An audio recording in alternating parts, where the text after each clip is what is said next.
Since 1972, as you know well, whichever party has won Eden Monaro has also won government. As goes this seat, so goes the country. So what else is there to know about this very important marginal seat?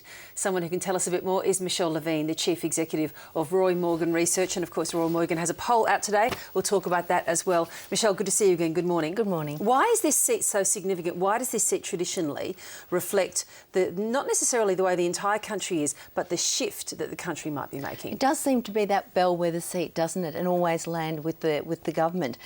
What we see with this seat is that it's a really interesting seat because it's very diverse. I mean, it's very Australian in that 83% of people were born in Australia and 60% had both parents born in Australia. So It's not ethnically diverse.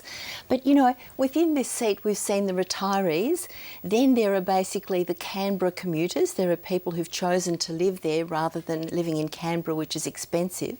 Then you've got the sort of socially aware people who've moved somewhere for a tree change. And then you've got the families and people who are really struggling financially. So it's pockets of different people in this seat. And I think overall what we see is that represents Australia.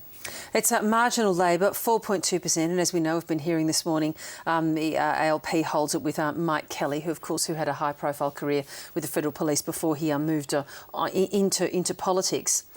That lack of ethnic diversity that you see, has any of that shifted over the years, or has it sort of stayed resolutely the way it's been for 10, 20, 30 years? Look, it seems to have been pretty resolute in its staying there. I mean, the number of people that speak any form of Asian language as a second language, it's tiny. So it's very Australian. But in terms of voting, I mean, it's held by a 4-point Labor margin. Our latest polling in that seat is showing that that's swung back a little bit, and it's in fact polling 52 Labor to 48 LNP. So it's about a 2-point swing, still held by Labor at this point, but we've seen some dramatic changes over time in that seat. So the last 12 months when Julia Gillard was Prime Minister, it had swung very, very strongly to the LNP. You know, 55 LNP, that's a big swing.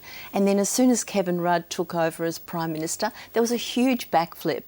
But now it's come back to something that is probably more likely to be where it's going to land. And are you seeing that trend line continuing, though, the swing away from the big bounce that Kevin Rudd got immediately? Is it still trending back towards the LNP, or is it slowing down? Look, it seems to have trended back towards the LNP. I mean, as of the middle of last week, and you can't get much more recent than that, it's sitting at 52 for the Labor Party. Which doesn't seem to generally indicate where the other polls are, because they're much more strongly towards the LNP.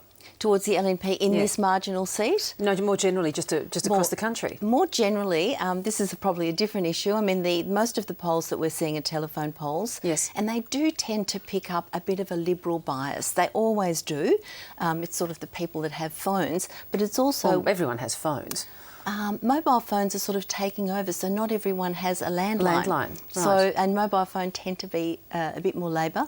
But I think the real issue with telephone polls is they tend to pick up the way everyone thinks people are going to vote. Yep. So you'll get that sort of Liberal swing. So we're looking at the figures there for the Roy Morgan Research poll that's out today. Yes. And that shows the two-party preferred.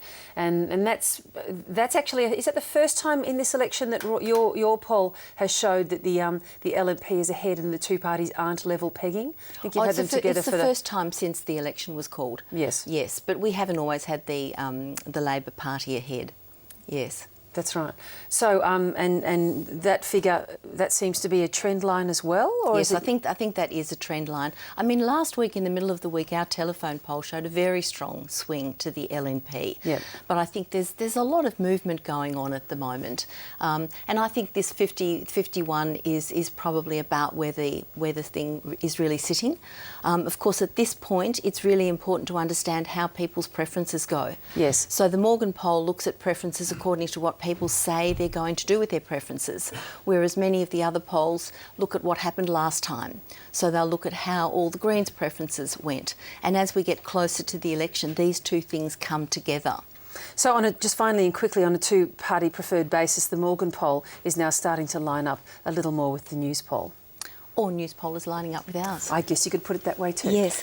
In Eden Monaro, though, it's just worth putting together some of the key findings that we found. So, number one, the issues are all economic. So they're running between about a third of the people worried about economic things are saying cut taxes. Yep. Then they're talking about costs being a major issue. Then just get on and fix the economy. But I'm seeing in Eden Monaro, more so than anywhere else we're polling, incredible frustration with the government. Absolute frustration, disillusionment with the government, criticism of the quality of the politicians. And that seems to be across the board. Michelle Levine, always good to talk to you. Thanks so much. My pleasure.